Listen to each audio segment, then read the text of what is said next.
Hello, இந்த Saturday ஒரு evening snack as usual ஒரு டிஃப்ரெண்ட் ஸ்டைலில் பண்ண போகிறேன். அதை நம்ம செஞ்சுக்கிட்டே பார்ப்போம். எங்கள் சேனல் இது வரைக்கும் நீங்கள் சப்ஸ்கிரைப் பண்ணலன்னா சப்ஸ்கிரைப் பண்ணிட்டுங்க. பக்கத்தில் இருக்கிற பெல் பட்டனையும் கிளிக் பண்ணி வைங்க. அப்போ தான் எங்கள் அப்லோடிங் வீடியோ இமீடியட்டாக உங்களுக்கு நோட்டிஃபிகேஷன் வரும். ஆஸ் யூஷுவல் இந்த வீடியோ பிடிச்சிருந்தா லைக் பண்ண மறந்துடாதீங்க. உங்கள் ஃப்ரெண்ட்ஸுக்கும் ஷேர் பண்ணுங்கள். செஞ்சு பார்ப்போமா?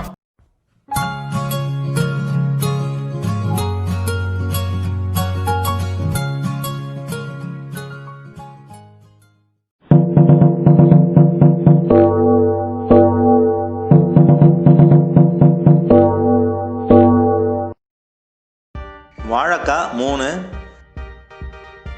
கடலை மாவு 2 table spoon, cornflour 1 table spoon, இஞ்சி 2 துண்டு, பூண்டு 6 பல்லு,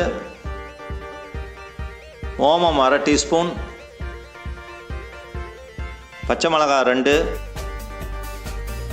மஞ்சத்தூள் 1/2 டீஸ்பூன், மிளகாத்தூள் 1 டீஸ்பூன், கரம் மசாலா 1/2 டீஸ்பூன், வெங்காயம் பாதி, நீர் 3 டீஸ்பூன், புதினா கொஞ்சம், கொத்தமல்லி கொஞ்சம், கருவேப்பிலை 1 கொத்து, ஆயில் தேவையான அளவு, உப்பு தேவையான அளவு. வழக்கமாக வாழைக்காய் பஜ்ஜி போடுவாங்க. நான் இன்றைக்கி வாழைக்காய் வச்சு பக்கோடா போட்டு காட்ட போகிறேன் உங்களுக்கு. நான் ஒரு 3 வாழைக்காய் எடுத்துக்கிறேன். நம்ம இந்த நல்லா க்ளீன் பண்ணிவிட்டு அந்த மேல் தோலை நல்லா சீவி எடுத்துக்கலாம். வெங்காயத்தை வச்சு போடுவாங்க பக்கோடா. இப்போ வெங்காயம் வர ரொம்ப ஸ்கேசிட்டியாக இருக்குது, அதனால் வாழைக்காய் வச்சு உங்களுக்கு காட்டுறேன். ரொம்ப நல்லாயிருக்கும் பாருங்கள். இப்போ தோலெல்லாம் நல்லா சீவியாச்சு. இப்போ நம்ம வாழைக்காய் வந்து கிரேட் பண்ணி எடுத்துக்கலாம். இந்த திருவுறது இருக்குல்ல, அதில் அந்த பெரிய சைஸ்லேயே எல்லாத்தையுமே நீங்கள் திருவி எடுத்துங்க.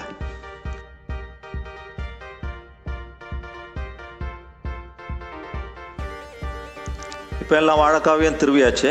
இதை நாம் ஒரு மிக்சிங் பவுலில் போட்டுக்கலாம்.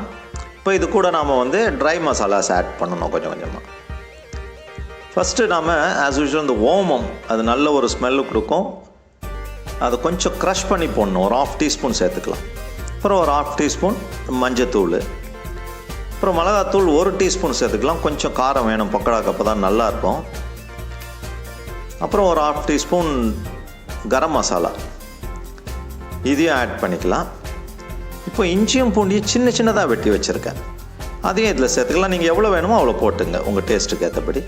ஒரு 2 பச்சை மிளகாய் நல்லா ஸ்லைஸ் பண்ணியிருக்கேன், அதையும் போட்டுட்டு இப்போ தான் இது கூட வந்து நம்ம கடலை மாவு சேர்க்க போகிறோம்.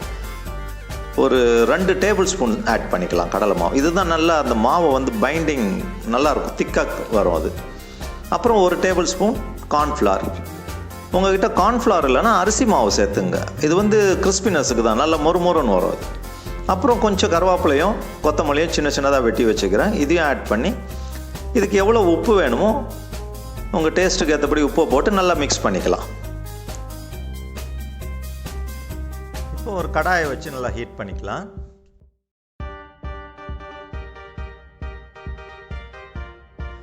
கடாய் ஹீட் ஆகிடுச்சு. இதில் ஒரு 200 ml ஆயில் ஊற்றிக்கிறேன். இப்போ எண்ணெய் ஹீட் ஆகிடுச்சு. இதுலேருந்து ஒரு 2 டேபிள் ஸ்பூன் ஆயில் எடுத்து இந்த வாழைக்காய் மிக்சரோடு சேர்த்து நல்லா மிக்ஸ் பண்ணிக்கலாம். நல்லா மொறுமொறுன்னு வரும் பக்கோடா.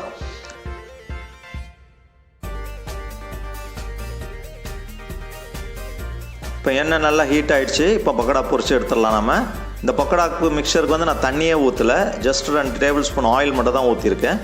வாழைக்காவே நல்ல மாய்ஸ்சர் இருக்கும், நல்லா அந்த ஈரப்பதத்துலேயே இருக்குது. இப்போ எல்லாத்தையுமே நம்ம மீடியம் ஃப்ளேம்லேயே பொரிச்சு எடுத்துடலாம். லைட்டாக கோல்டன் ப்ரௌன் ஆகும் போதே எடுத்துடலாம். நல்ல டேஸ்ட், நல்ல கிறிஸ்பியாக வரும்.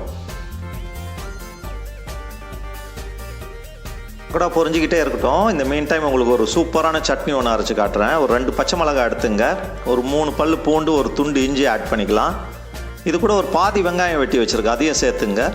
அப்புறம் ஒரு கைப்பிடி புதினா போட்டிங்கன்னா அதில் பாதி கொத்தமல்லி எப்போதுமே அதை சேர்த்துங்க. இது கூடவே ஒரு 3 டீஸ்பூன் தயிர் சேர்த்துக்கலாம். இது ரொம்ப ஒரு எக்ஸ்ட்ரா ஃப்ளேவர் கொடுக்கும்.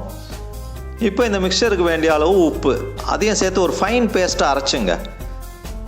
இதை அரைச்சிட்டு இந்த பக்கோடாவோட தொட்டு சாப்பிட்டு பாருங்கள், அப்புறம் நீங்கள் சொல்லுவீங்க அவ்வளோ அருமையாக இருக்கும். இப்போ எல்லா பக்கோடாவும் பொரிச்சு எடுத்தாச்சு. இது ஒரு வித்தியாசமான பக்கோடாங்க. வாழைக்காய் சீக்கிரம் வெந்துடும், ரொம்ப குயிக்காக ஃப்ரை ஆகிடும். டேஸ்ட்டு என்டையர்லி டிஃப்ரெண்ட்டாக இருக்கும். வழக்கமாக வெங்காயம் கடலை மாவை போடுவோம். இதை நீங்கள் ஒரு தடவை செஞ்சு பாருங்கள், எல்லோரும் லைக் பண்ணுவாங்க. ரொம்ப ஃபாஸ்ட்டாக முடிச்சிடலாம், எவ்வளோ குயிக்காக முடிஞ்சிச்சு பாருங்கள். ரொம்ப அருமையாக இருக்கும். அதுவும் இது ரெய்னி சீசன், ஈவினிங் ஒரு தடவை செஞ்சு பாருங்கள். அதை இது கூட நான் ஒரு சட்னி ஒன்று காட்டியிருக்கேன். வழக்கமாக நம்ம வெங்காயம் கடலை மாவை போட்டு பண்ணுவோம். வெங்காயம் வேறு ரொம்ப ஸ்கார்சிட்டி, ரொம்ப எக்ஸ்பென்சிவாக இருக்குது. இதை ஒரு தடவை செஞ்சு பாருங்கள், ரொம்ப ஃபாஸ்ட்டாகிடும். மேலே அவ்வளோ கிறிஸ்பியாக இருக்கும், உள்ளே சாஃப்டாக இருக்கும். ஏற்கனவே நான் ஒரு மூங் தால் பக்கோடா உங்களுக்கு செஞ்சு காட்டியிருக்கேன் இதுக்கு முன்னாடி. அதை பார்க்காதவங்க இங்கே கிளிக் பண்ணி பாருங்கள், இல்லைனா எங்களுடைய டிஸ்கிரிப்ஷன்லேயே லிங்க் இருக்குது. ரொம்ப நல்லாயிருக்கும் இது. இதுக்கு கூடவே நான் ஒரு க்ரீன் சட்னி வேறு கொடுத்துருக்கேன் இந்த தடவை. அவ்வளோ மேட்சிங்காக இருக்கும் இந்த பக்கோடாவுக்கு. மழை காலம் இது, உடனே செஞ்சிடலாம். எதுவும் இதுக்குன்னு கடைக்கு ஓட வேண்டியதில்லை. இது செஞ்சு பார்த்துட்டு சாப்பிட்டுட்டு எனக்கு உங்களுடைய ஃபீட்பேக்கை கொடுங்க. எங்களோட சேனல் இது வரைக்கும் சப்ஸ்கிரைப் பண்ணாதவங்க சப்ஸ்கிரைப் பண்ணுங்கள். பக்கத்தில் இருக்கிற பெல் பட்டனையும் கிளிக் பண்ணுங்கள். அப்போ தான் எங்களுடைய வீடியோஸ் அப்லோட் ஆன உடனே உங்களுக்கு நோட்டிஃபிகேஷன் வரும். ஆஸ் யூஷுவல் இந்த வீடியோ பிடிச்சிருந்தால் லைக் பண்ணுங்கள், உங்கள் ஃப்ரெண்ட்ஸுக்கும் ஷேர் பண்ணுங்கள்.